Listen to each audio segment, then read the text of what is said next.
O espelho da sociedade transmite ideias e conceitos através de textos que difundem conhecimento, sedimentado na cultura, visando atingir conquistas em detrimento da evolução do empreendimento cultural de um país.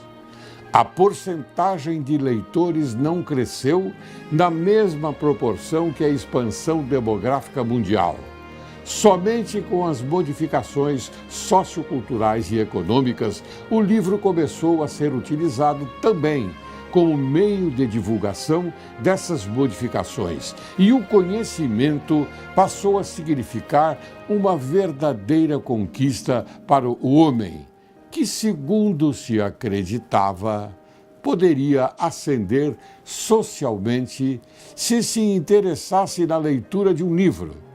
Significa que é de se considerar esse momento histórico e dizer que o livro era e sempre será interpretado como símbolo da liberdade conseguida por conquistas culturais. Pensem nisto.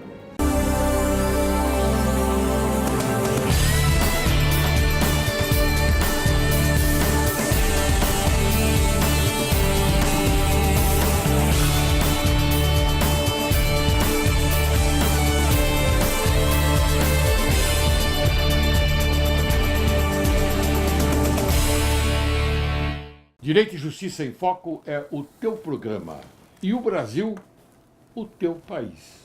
Inicio o programa de hoje com a citação de Eduardo Ramos. Há duas imagens bem visíveis, o homem e sua sombra, mas frequentes vezes não se sabe qual é a sombra e qual é o homem. Hoje, Direito e Justiça em Foco apresenta a você, caro telespectador, o Dr. Marco Antônio Ascul, excelente delegado de polícia do Estado de São Paulo, criador da Delegacia Itinerante, sobrinho do Dr. Karim Ascul, autor da Declaração Universal dos Direitos Humanos em 1949. Mestre e doutor em Direito Constitucional pela PUC de São Paulo e pós-doutor em Direito Constitucional pela Faculdade de Direito da Universidade de Lisboa, Portugal. Estará conosco também o doutor Fernando Jorge. Ele é jornalista, escritor, historiador, biógrafo, crítico literário, dicionarista e enciclopedista brasileiro. Graduado em Direito pela USP, recebeu os prêmios Jabuti da Câmara Brasileira do Livro e CRIO da Academia Paulista de História, para conversarmos hoje sobre a violência dos estudantes nas escolas. Sejam bem-vindos. Muito obrigado. Uma honra, desembargador, mais uma vez. Muito obrigado, eu agradeço bastante. Desembargador, parabéns pela sua memória. Uma memória excelente. Muito obrigado. Me causa admiração. Muito obrigado. Porque Napoleão dizia, uma cabeça sem memória é como uma fortaleza sem guarnição. Está vendo que é? Muito obrigado, mas vocês são pessoas maravilhosas e eu quero logo, de início, prestar uma homenagem a você, meu caro Fernando Jorge. Obrigado. De início. Não por mim propriamente, através deste programa. Eu quero ler um documento importantíssimo que lhe outorgaram em 6 de junho de 1972. Meu caro Fernando Jorge, você cumpriu com brilho a sua missão de jurado durante todo o período previsto pela produção. Suas intervenções foram marcantes, decididas, deixando no ar a impressão de alguém que sente profundamente as suas convicções e é capaz de lutar por elas. Não espanta que, no transcorrer em apenas algumas semanas, Fernando Jorge se tenha convertido numa figura de projeção nacional, intensamente julgada, analisada e discutida. Estarei sempre às ordens do que precisar. Abraço o grande e inesquecível Flávio Cavalcante. É verdade. Está aqui. Desembargador Laércio Aurélio, o senhor, ao ler isto, fez com que eu sentisse muitas saudades do Flávio Cavalcante, do qual foi amigo íntimo. Mas eu sou com o doutor Marco Antônio Ascu, um homem apaixonado pela verdade. Eu pertenço à família daqueles que detestam a mentira, a hipocrisia, Sim. a falsidade, a traição. De modo que eu fico comovido, deixando de lado a vaidade, porque o Flávio era muito Homenagem. sincero, gostava muito de mim. Uma homenagem que Direito e Justiça em Foco Então, presta e outra a você, coisa. meu caro Fernando Jorge, através desta maravilhosa dicção de Flávio Cavalcante. Eu entrego Ele me a você. mandou essa carta para mim após eu cumprir a minha missão de jurado durante 2 anos, antes de renovar novamente o contrato. 1972. Isso. Isso. O Flávio era um homem que apaixonado também pela verdade, como o doutor Marco Antônio Ascu, como a sua pessoa também. É verdade. Eu sei que ambos, que são mestres na ciência do direito, detestam a hipocrisia. Que Jesus Cristo, está na Bíblia, comparou os hipócritas, os fariseus, a sepulcros brancos caiados por fora, mas cheios de ossos de mortos e de podridão por dentro. Sim. E ambos, eu sei que amam profundamente a verdade. Amamos. Tudo aqui que é apresentado no seu programa, de grande sucesso, com muita audiência, aplaudido pelos telespectadores, é sempre a verdade. E a verdade não pode ser fuzilada. Exatamente. Doutor Marco Antônio Ascu sempre também declara isso. E hoje nós vamos fazer um programa sobre a verdade também. Claro. Não é? É. Muito bem. Agora, esse programa podia ter se chamado A Verdade Absoluta. Ótimo. As agressões verbais e físicas se sucedem nas escolas. A ideia de certos alunos de se vingarem do bullying que receberam cresceu com inspiração somada aos vídeos e atentados dos Estados Unidos e no Brasil. Estudantes desequilibrados pegam as armas e atiram em seus colegas. Por outro lado, um dos integrantes do governo de transição que discute a Previdência, o professor de Direito Previdenciário da Unifesp, Arthur Weintraub, processou 2 estudantes que o criticaram nas redes sociais por colaborar com o presidente eleito, classificando-o como mau caráter e fascista. Temos 2 situações, meu caro Fernando Jorge. Uma advinda de possível bullying e outra de provocação de alunos contra professores. Eu gostaria que, inicialmente, vocês falassem a respeito destas 2 questões que eu, naturalmente, estou propondo. A primeira do bullying. Perfeitamente. Há um fator biopsíquico-social aqui, em voga. Porque quem educa, na realidade, são os pais, Sim. não é a escola. O pai é o primeiro educador. E, infelizmente, fragmentou-se família, religião e política honesta, que são as 3 elementos constitutivos da própria sociedade. Como já dizia Jean-Jacques Rousseau, o homem é bom, a sociedade o corrompe, na sua obra Émile. E a criança já entra na escola com o cérebro traumatizado de violência. Sim. E, portanto, o professor não tem como substituir os pais. Então, teria que ter sido feito um trabalho primeiro com os pais ou com os avós para depois com os filhos. Fica muito difícil.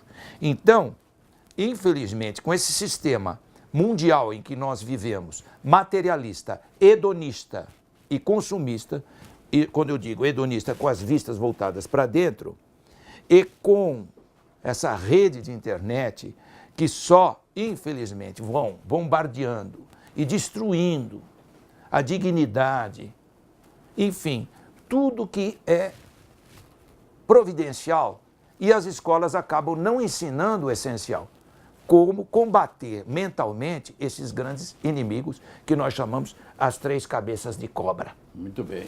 Ótimo. Parabéns. Muito obrigado. Parabéns. Muito bem. Bem, eu sou um documento vivo da existência dessa violência nas escolas. Eu sou um documento vivo, porque eu já passei por isso. Volta e meia me convidam para proferir palestras em escolas, faculdades, universidades, por causa desse meu livro aqui, em curso de jornalismo, Calha a Boca Jornalista, que está na 7ª edição. E por causa deste aqui, Vida e Obra do Plagiário Paulo Francis. Aliás, eu quero aproveitar para agradecer a Folha de São Paulo. Ela fez com que esse meu livro se tornasse também best-seller, devido a 2 textos publicados. Eu reproduzi aqui trechos desses, da Irene Solano Viana, que era editora da Folha, e do Luiz Eblac, aqui atrás. Graças a esses textos publicados na Folha de São Paulo, apesar do Paulo Francis ter sido colunista da Folha, ele morava em Nova York, esses 2 textos da Folha de São Paulo contribuíram extraordinariamente para que o meu livro se tornasse best-seller. Está já na 5ª edição. E volta e meia me convidam para pronunciar palestras em escolas, faculdades, universidades, por causa do meu livro Cale a Boca, Jornalista, onde eu descrevo as violências. Paulo Francis. Isso. Muito bem. Eu concordo com o senhor, desembargador Laércio Laurelli, e também com as palavras do nosso grande professor de Direito, Dr. Marco Antônio Ascul. O senhor, quando disse que um dos fatores decisivos que contribuem muito para a violência nas escolas é o bullying. O senhor acertou 100%. E o doutor Marco Antônio Ascul também acertou, mas existe plenamente. O que ele disse também está absolutamente certo. Mas eu vou descrever um episódio comigo que mostra como essa violência, infelizmente, existe em muitas escolas, faculdades e universidades do Brasil. Fui convidado para pronunciar uma palestra num curso de jornalismo por causa desses 2 livros, Vida e Obra do Plagiário Paulo Francis e Cale a Boca, Jornalista. Estava falando quando eu vi na primeira fila um grupo de 5, 6 estudantes agitados assim. Um parece que estava empurrando o outro, mostrando-se violento, não é? A diretora que me convidou para pronunciar a palestra fez um sinal para o Bedel, e o Bedel, com a ajuda de 2 funcionários, com muita dificuldade, conseguiram tirar aqueles estudantes ali da primeira fila. Sim. Das carteiras. E um deles, robusto, atarracado, antes de sair, aproximou-se de mim e olhou assim bem no meu olho. Eu senti um cheiro fortíssimo de droga, de maconha. Fortíssimo. Bem, a diretora depois pediu desculpas a mim, produzi a palestra, papapá. Passado algum tempo, eu frequentava a livraria lá da universidade, era uma universidade, Sim. Parecia um shopping, e entrei na livraria para comprar os livros. Saí com um maço de livros na mão, grande assim, aliás, embrulhados, e aproximou-se de mim um grupo de jovens, 5 ou 6. Sim. Me cercaram. Eu logo os reconheci. O deles, o forte, é aquele que havia me encarado quando eu acabei de pronunciar a palestra. Ele puxou uma faca bem comprida, encostou na minha barriga e soltou essas palavras: professor, solte o dinheiro aí, senão te furo. É gozado, interessante. Eu não fiquei apavorado, não, porque o meu cérebro domina as minhas emoções. Aí eu pensei assim: ih, meu Deus, a minha vida está correndo perigo. Eu poderei morrer aí estupidamente. O Bolsonaro, assim, o Bolsonaro também passou por isso. Aí eu preciso agir com calma. Assim que eu passei. Eu não sei, acho que eu não sou normal também, porque nesse momento eu devia ficar apavorado. Mas eu não fiquei. Bem, aí eu disse: calma, calma, calma. Eu vou dar todo o meu dinheiro para vocês. Calma. Tirei a primeira carteira, juntei o dinheiro. Está tudo aqui para vocês. E eu tenho mais dinheiro escondido na segunda carteira, onde eu guardo os cheques. Tirei a segunda carteira, tinha lá uns R$100, tome. Como eu estava segurando um pacote de livros, um desses drogados, eles estavam todos drogados, com um cheiro fortíssimo de maconha, sei lá o quê. Esse pacote aí de dinheiro, como que dinheiro? Vou carregar tanto dinheiro assim? Aí um deles atrás de mim disse assim: vamos examinar o professor para ver se ele tem mais dinheiro escondido. Aí eu disse: meu Deus do céu. E ele com aquela faca encostar em mim. Aí eu disse: eu preciso agir com calma, meu Deus. Aí eu olhei para o chefe deles e vi que ele está com um medalhão dourado. um brinco de ouro e o cabelo comprido assim, com um laço vermelho. Disse assim, ele deve ser vaidoso. Eu vou usar a minha psicologia. Olha, eu disse assim, ó, não me examine, eu já dei todo o meu dinheiro para vocês. E o senhor, que é o chefe deles, vou dizer para... O senhor é um grande artista. Ele, o maconhado disse assim, acha mesmo que eu sou um grande artista? Um grande artista. E outra coisa, está muito elegante, com esse medalhão, esse brinco. Professor, tu acertou. Eu sou mesmo um grande artista. Você, professor, o único que descobriu que eu sou um grande artista. Então você podia tirar essa faca aí dele. Professor, eu gostei de tu. Gostei de tu. Gostei de tu. Eu gostei de tu. E olha aqui, eu vou dar de presente para você essa faca, para levar. Não precisa, não eu faço questão. Você, professor, foi o único que descobriu que eu sou um grande artista. E você tem até hoje essa faca? Mas deixa eu continuar aí um pouco. Aí e voltou-se por outros assim, dá tua máscara para ele, outro drogado. Aí eu não quero dar máscara, essa máscara eu gosto muito. Dá tua máscara, eu te dou outra. E voltou-se por outro. Dá o teu King Kong pro outro. Aí ele me deu essa máscara, tirou a luva, que eu guardo até hoje, tirou do osso, essa aqui é a luva que ele tinha. Disse, professor, isso é para o senhor guardar como lembrança de nós, para o senhor nunca mais se esquecer de nós. Viu, de nós, né? Aí o outro lá, ele fez dar essa máscara aqui. Olha o que é que dá.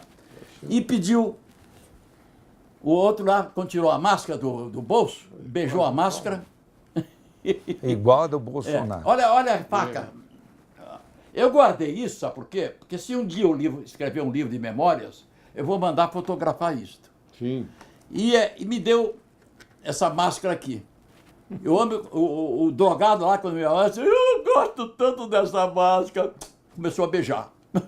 Ele disse, mas senão eu te furo.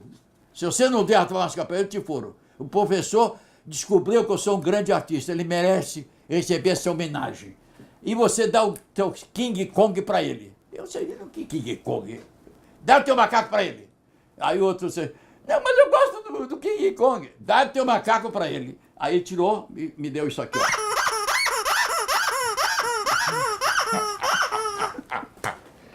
Mas é hilariante. Bom, agora, concluindo. É hilariante. Concluindo. Eles abriram e eu comecei a sair. Mas aí veio a reação nervosa. Meu coração parecia estourar.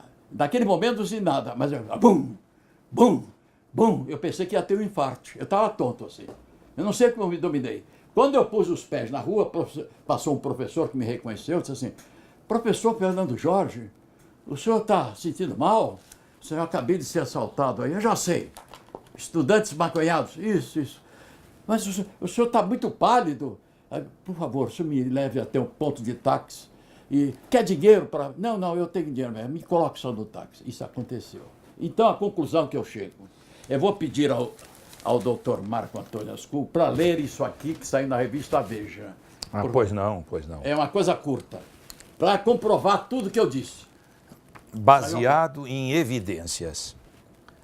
O mais completo estudo já conduzido sobre os efeitos da maconha comprova que a droga faz muito mal ao cérebro dos adolescentes e vira atalho para a depressão e pensamentos suicidas. Está aqui, ó. Saiu na revista Veja? Revista Veja. Tá, embargador. a prova tá aqui. A prova. Muito bem. Não, então bem. O senhor tem razão quando disse que o bullying está contribuindo. É verdade. Aqueles que cometeram aquele assassinato, aquelas mortes, aqueles 2 estudantes, foram vítimas de bullying. O senhor acertou. E ele também.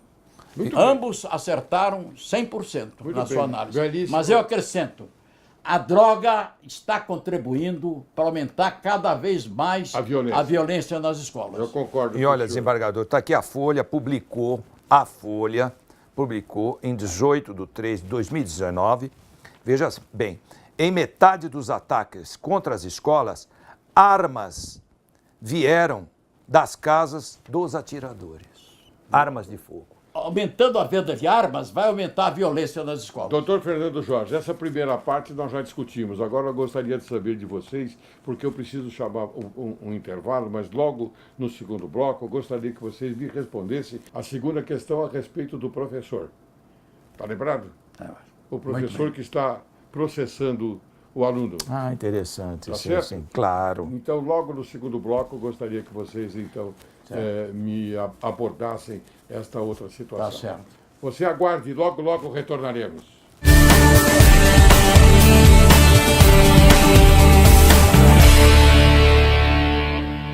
Olá, você sabe educar o seu filho sem dizer a palavra não?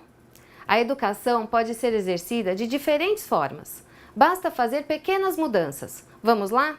Vou dar alguns exemplos de como colocar isso em prática. Geralmente, quando a criança sobe na cadeira, o que vem imediatamente na nossa cabeça? Não suba aí! Ao invés disso, você pode dizer: cadeiras são para sentar. Por favor, fique em pé no chão. Outro exemplo: não puxe o rabo do cachorro. Você pode dizer: quando você machuca o cachorro, ele fica triste. Vamos ser gentis? Que tal um carinho? Outra: não coloque a mão no fogão. O melhor para dizer é: pare, perigo, ou tá quente. Essas são algumas formas de como nos colocar com as crianças. Basta treinar a sua maneira de como conduzir com o seu filho o que ele deve fazer ao invés de pontuar os nãos. Espero que vocês tenham gostado. Obrigada e até o próximo programa.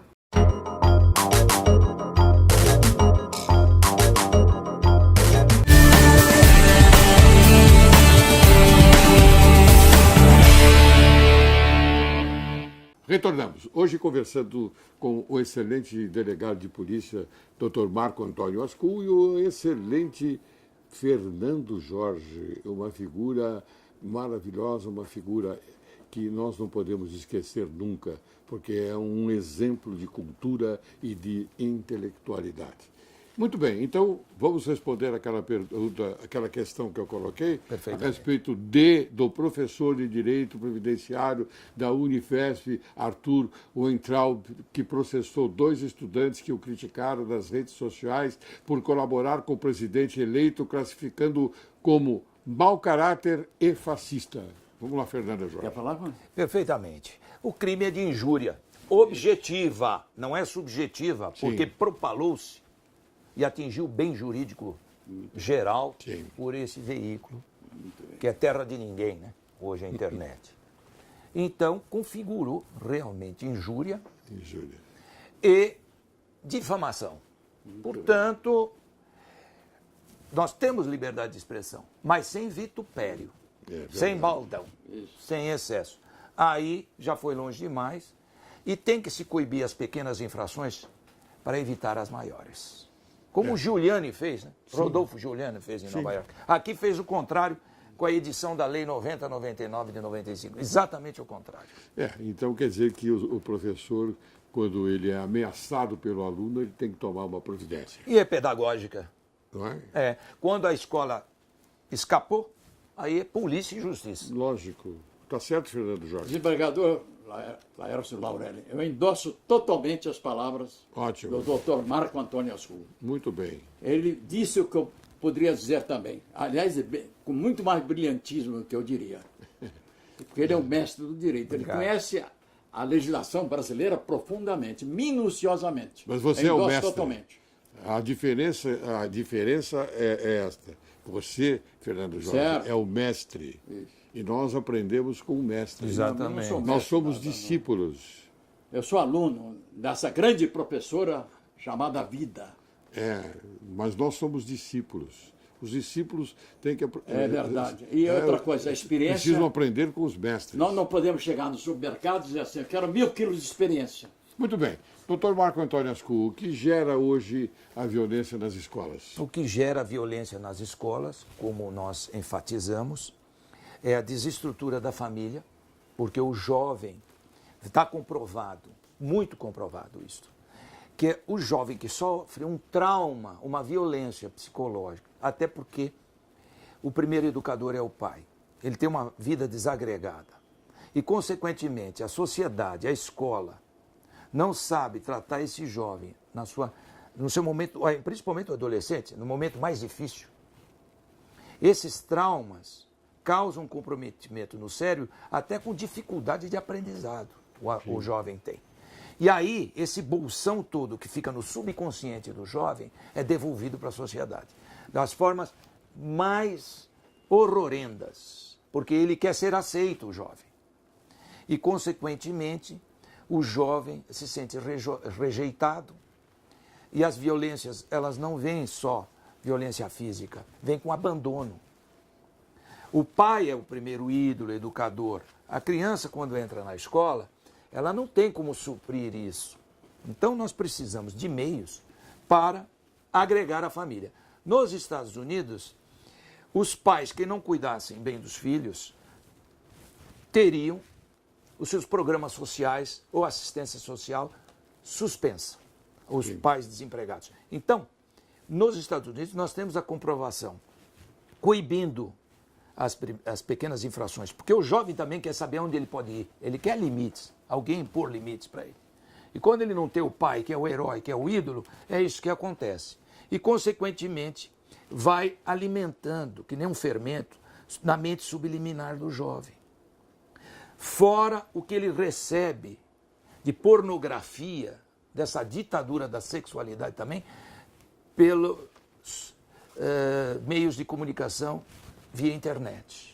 E ele tem acesso a isso. Muito bem. Isso tudo vai levando como se fosse uma panela de pressão. Então ele se sente excluído da sociedade. Exatamente. Eu concordo plenamente. Mas Eu ia fazer a pergunta agora a você, Fernando não. Jorge. É Por o- gentileza. É o seguinte. Sua opinião. A célula de toda a família, de toda a sociedade, é a família. Se esta célula for destruída, a sociedade é destruída. A sociedade sendo destruída, a nação é destruída também. Ela sofre. A família é a desmoronamento. célula máter da sociedade. A célula da sociedade é a família. E olha, veja, senhores, comprovando. Veja só o que está aqui no Globo de 2/11/2018. Relação perigosa. Posse de armas coloca a infância em risco. Aqui. Então, nós temos aqui as causas, os fatores, como eu repito, biopsíquicos sociais, dessa fragmentação da família. Principalmente quando os pais são drogados, que foi o caso de Suzano. Isso. A mãe era uma drogada, o próprio tio rejeitou o sobrinho, que já tem um desvio de conduta mental. Ele matou o tio, depois executou os professores, que seria o reflexo da família que ele não teve. E eu sempre recomendo às famílias, se você tem um filho que tem algum problema, está com algum desvio, você percebe, não há outra alternativa. É clínica de tratamento. São 3 Cs. Clínica, cadeia ou caixão. Portanto, é melhor a clínica porque ela dá autodisciplina e disciplina e disciplina. E é o que resolve. Sem disciplina é como um azeite que cai, está tudo no chão. Muito Doutor bem. Laércio Laurélio. Pode falar. Doutor Marco Antônio Ascul. Veja essa notícia publicada no Estado de São Paulo. Pesquisa indica 3,5 milhões de usuários de drogas ilícitas no Brasil. 3 milhões e meio. Daqui a pouco vamos ter prefeitos drogados, se continuar assim, governadores drogados, deputados drogados, juízes drogados. Que segurança vamos ter? Né? Aqui. Tá aí, saí do Estado de São Paulo. Pesquisa. 3 milhões e meio de drogados. Como poderemos... Há pouco tempo saiu uma notícia também no jornal Agora, que uma professora foi presa por estar drogada. Então, eu queria fazer uma colocação aqui para vocês, eminentes doutores, o doutor Ascul, que é um estudioso, o doutor Fernando Jorge, que é um homem intelectual que nós apreciamos. O que fazer? Como o governo deve proceder? Há um recurso aí para diminuir há um remédio para diminuir essa violência nas escolas, na minha opinião. Não sei se o doutor Marco Antônio Ascu e a sua pessoa, desembargador Laércio Laurelli, vão concordar. É a religião, a fé em Deus. Se não houvesse essa fé em Deus, aumentaria muito mais a violência nas escolas. A fé em Jesus Cristo, nos valores espirituais. Bem colocado. Porque, veja bem, hoje a mídia, os meios de comunicação, fazem a propaganda da violência. Em vários canais de televisão, em vez de o senhor assistir um filme romântico, bonito, assiste filme com cenas de violência. Carros explodindo, rajadas de metralhadora. Isso aí é incentivar a violência. Eu tenho um livro sobre a pena de morte sim ou não, e eu resolvi, está na 8ª edição já esgotada, eu faço o histórico da pena de morte. Eu quero ter a honra de oferecer a nova edição, quando sair, para o senhor e para ele, desembargador Laércio Laurelli, por favor, Dr. Marco Antônio Ascu. Eu resolvi, quando estava escrevendo o livro, eu resolvi fazer uma experiência. Estava sendo exibido um filme na Praça da República, com cenas ininterruptas de violência, no cinemascope. Eu o que fiz? Eu fui ver o filme, fiquei horrorizado. Durante quase 2 horas só assassinatos, barbaridades. Aí eu, com um papel, eu fiquei na porta do cinema para descrever a reação dos que haviam visto o filme. Saíam assim. Truculentos. Com caras de assaltantes. Truculentos. Então, eu penso assim, esses jovens que hoje vêem esses jogos eletrônicos, que mostram bonequinhos assassinando outros bonequinhos, eles são incentivados à violência também, a se entregarem às drogas. Porque as emissoras de televisão, não são todas, é claro. Não, eu digo a mídia forte. Não estou generalizando. Você quer se referir à mídia forte. Isso. Não é? Em vez de apresentar os filmes bonitos, os documentários interessantes, que aprimoram a cultura, Sim. apresentam esses filmes que o sujeito assiste, se vai ao cinema, sai com cara de bandido, de assaltante. E principalmente o jovem, que o jovem é uma cera plástica. Ele pode ser amoldado. O cinema hoje está trazendo a... É verdade. Permita que eu possa elogiar uma revista aqui. Eu só quero fazer essa colocação. Hoje o cinema, principalmente o cinema americano, ele está trazendo a motivação da destruição. Isso. A destruição. É a destruição da sociedade, é a destruição do patrimônio público. Isso. Não é? Acertou. Não é? Então, agora, esses filmes dóceis que você se referiu, Fernando Jorge, não é? Eles apresentam, sim, mas de madrugada. De madrugada eles apresentam esses filmes bonitos, aqueles que nós assistíamos, não é? Que davam um exemplo para a família. Não é? Então eles apresentam de madrugada. Eu concordo com o senhor, desembargador Laércio Laurelli. Porque eles, em vez de procurarem elevar espiritualmente, Sim. o doutor Marco Antônio Ascu também concorda comigo.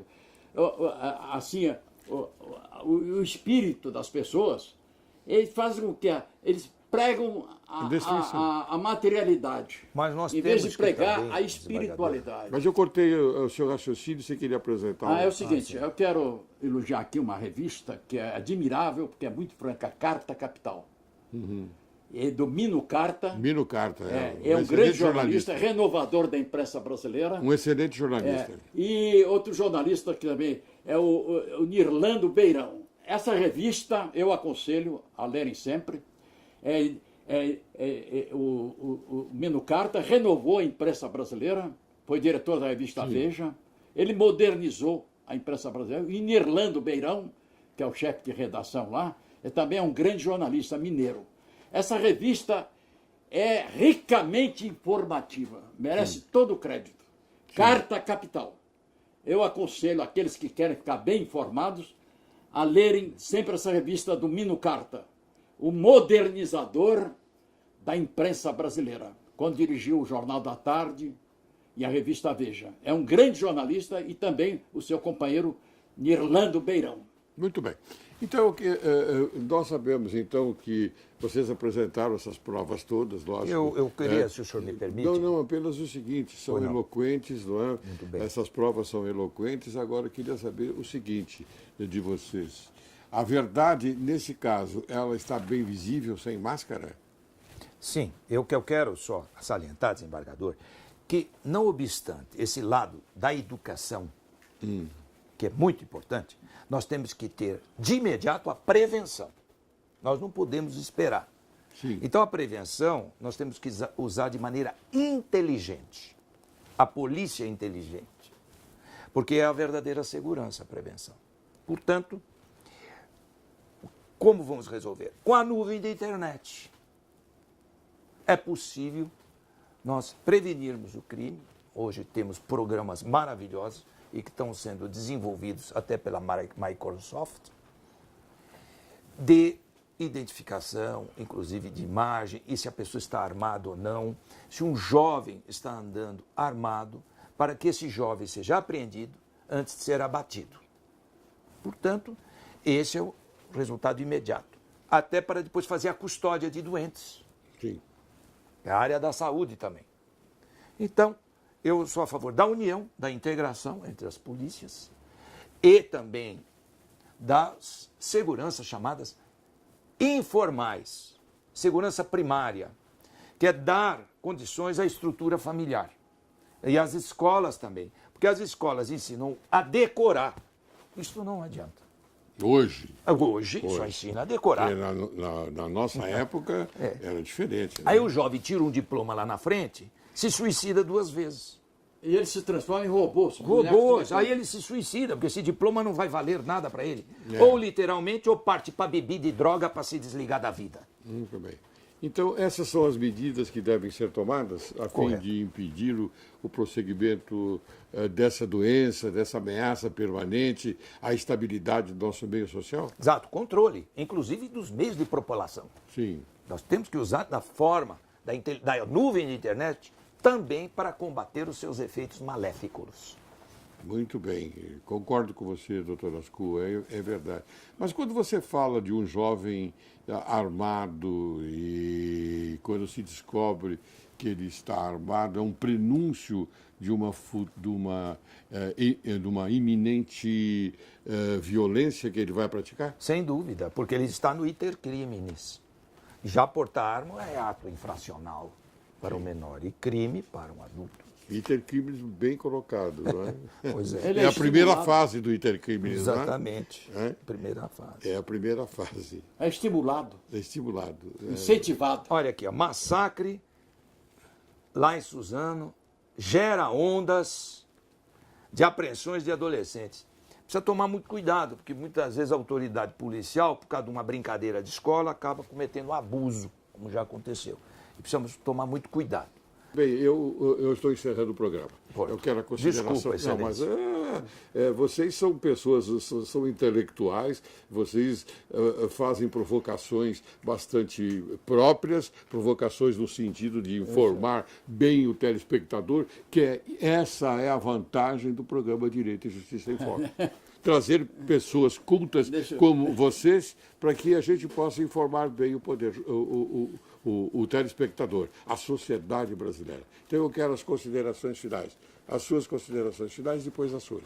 Perfeito. Eu tenho o maior respeito pelos nobilíssimos membros do Ministério Público, os advogados, os defensores públicos, os meus pares, delegados de polícia. Todos nós somos funções que concorrem para a justiça, funções essenciais à justiça. Mas justiça com exclusividade é o juiz. E temos que respeitar. É o Poder Judiciário. É o poder. E ele investiga, sim, quando ele faz a instrução do processo. Porque ele tem que formar a consciência jurídica dele. Formar a consciência jurídica é uma coisa, investigar é outra. Por favor, as suas considerações finais. Desembargador Laércio Lorelli, doutor Marco Antônio Ascu, que não cheguemos o que foi descrito pelo grande escritor Anatole France no seu famoso romance Le Dieu ont soif, Os Deuses Têm Sede, Os Deuses Têm Sede, descrevendo cenas da Revolução Francesa. Sim. O Anatole France, nesse romance, conta que um juiz da época do terror, quando ele estava embaraçado para dar sentença para um caso, não sabia como ele devia dar a sentença, ficava indeciso, ele disse: solucionarei esse problema jogando dados. Se desse par, ele jogava. O dado ele jogava de maneira. Se desse ímpar, eu só espero que não chegamos a esse ponto. Não. É só isso. De jeito nenhum. Se desse par, ele julgava de uma maneira. Se desse ímpar, de outra maneira. De jeito nenhum, porque o nosso poder judiciário é muito sério. É verdade. É Agora eu não seríssimo. É composto por magistrados altamente cultos, pessoas equilibradas, não é? E a retidão prevalece. Claro. Muito bem.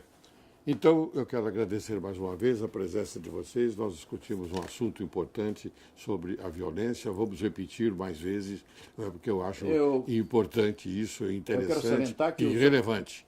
O senhor falou, é muito útil, porque divulga a cultura. E é a cultura que fornece o senso crítico, a capacidade de avaliação, de discernimento. Perfeito. Encerro o programa de hoje com as sábias palavras de Sêneca. O verdadeiro júbilo, crê no que te afirmo, é uma coisa muito séria. Quero agradecer mais uma vez a presença do Dr. Marco Antônio Ascul e do Dr. Fernando Jorge, que muito honraram o programa Direito e Justiça em Foco. Na esperança que a conversa de hoje tenha força e a energia de aproximar a sociedade brasileira com o objetivo de alimentar e conservar sempre vivo no coração humano o lume sagrado da honra, da independência, da magnanimidade, do patriotismo e da consciência pública, preservando os sentimentos de direito e de justiça. Muito obrigado aos dois eminentes. Felicidade. C'est ton désespoir.